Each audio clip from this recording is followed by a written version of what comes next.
ladies and gentlemen. A little disclaimer. The comments that are made in this particular song are personal observations, but not necessarily everyone's absolute truth or paradigm. So, just for the art of adult conversation and brain food and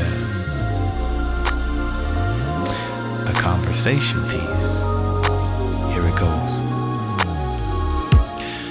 I have no idea why I decided to do this, except I thought it was something that needed to be addressed, and I'm just gonna go ahead and say what's on my heart, okay?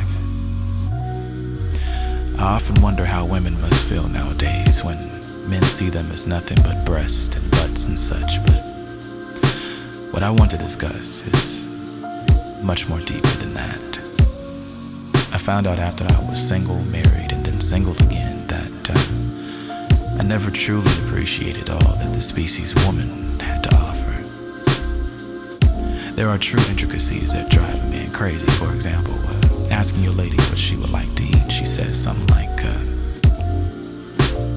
whatever you want. Yeah, right.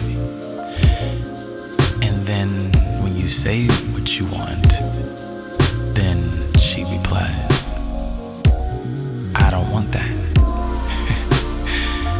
These are the things that women are notorious for, but we neglect them because we men, being as dogs, we're not used to having to work for affection, Cats, however, don't just come because you make kissing sounds at them. They don't come near when you say, come here, girl, Women are cats. They'll come to you when they need affection.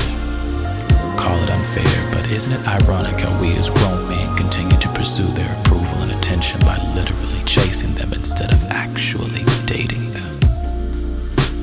I found out recently that dating and courting are two totally different things. Courting is the preliminary engagement, and dating is where you find out or discuss the arrangements. And it's common knowledge to well-versed adults that we should court each other's best representatives, but on the contrary, I would like to submit that perhaps we should be dating each other's truths. Somehow, something went wrong around 1994 while we were all still blunted off reality and sipping on gin and juice. We started dating the idea of what we had in our minds about the other party, yet all the while never letting the other party know what we truly were expecting of them. Most of us who are divorced at a young age now realize that we married the idea of what we thought marriage was supposed to be, instead of committing to making the marriage actually be what it should be, which is work. Even children require work, and it's like work to get them here, and work to keep them here, and then work to get them out of your house and into the real world. Before I start to sound a little too preachy on y'all, let me please state that I'm just now courting myself so that I can properly find out how to date. And the first lesson I learned was that the art of conducting oneself as a true gentleman has faded away faster than cross colors and battery-powered beepers combined. Secondly, originality is lacking in style and presentation because most men are so afraid of being labeled a metrosexual, a heterosexual male that takes very good care of himself, that they clone themselves into the latest street trends without any sense of how to relate their own style. Many of the clothes that I choose to wear reflect me as an individual, though some men and women may find my inward security and forward fashion risk alarming and even perhaps have them question the very essence of my manhood. But once I realized that I'm all things to all people just at different times, I decided to do me and have the audacity to call it fly.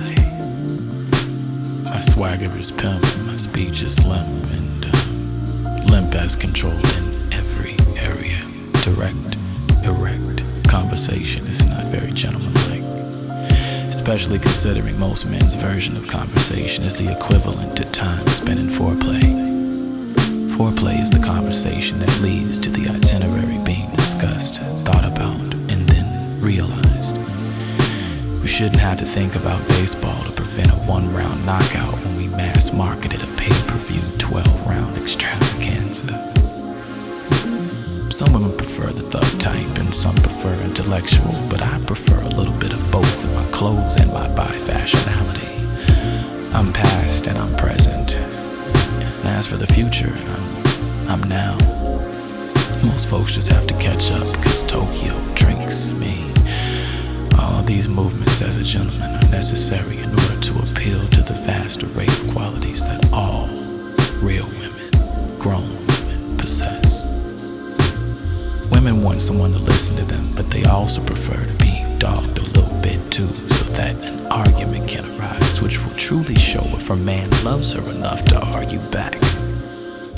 Women tell us to leave so that we'll stay, and women also expect us to understand all of this without training. Women want this executed with flawless precision, and I think if we as men weren't so lazy and horny, we could actually become a little bit more creative in the ways to talk to a woman's mind for hours without ever having to touch her once. This can actually be accomplished. With that in mind, most men's accent and vocabulary files are so sparse and recessively benign that the truth is they don't know how to talk when you really listen. And when you really listen, you find out they can't talk. No one has challenged them to talk. I mean, more than a couple of drinks, a few shakes, and a dance floor, and off to bed. Just like Adam and Eve, everybody gives Eve a hard time, but it wasn't Eve's fault. This isn't the woman's fault, it's the man's fault. We have to respect them enough that even if their vision or mental capacity is impaired, we should respect them enough to not even think about taking it there, knowing that if she was sober, she would throw up. And that would mean, gentlemen, that the moaning you heard means you actually were just making her sick. I had to challenge myself too, guys, with all the practice I had by myself and all the practice you've had by yourself. You think we have this self-control thing down, right? At least for 72 hours, right? Remember that, wives, every 3 days, okay? That's another issue that'll be addressed a little bit later. Gentleman is just what it says. Gentle men. Masculinity under control. Man naturally loves to take charge, and real women love for them to take it, so manhandle them. The first thing I'm going to take charge of is responsibility. I'm responsible for my women, whether I date them or not. Real gentlemen are made of steel and velvet, stone and silk, and that to me is the epitome of sexy. Okay, the abs and chest receive nominations for Best Supporting Actress, but the focus here should be poise, savvy, and conversation. Gentlemen, realize the importance of first impressions, which happens to be every time you walk into a room.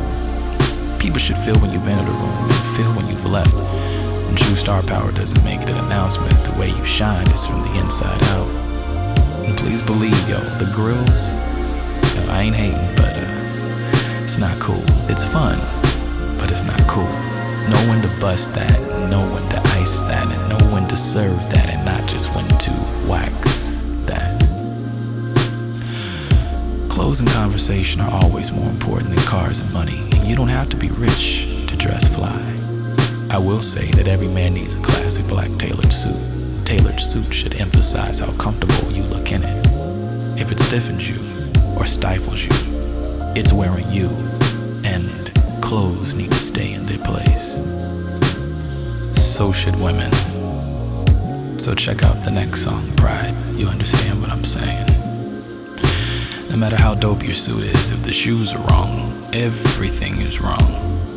Women are very detail-oriented, but if you pay close attention to detail, she spells it all out for you, and then you can't miss. Unless, of course, she feels like changing her mind about that dress for the 40th time. That's all for now. I will be, no I am, a gentleman's gentleman. You've been wonderful this evening. Thank you for your time and your patience. I hope you're enjoying the album so far. Let's step it up, man. Let's get back in our place. To all my ladies, he's out there. Don't settle for less. Don't settle.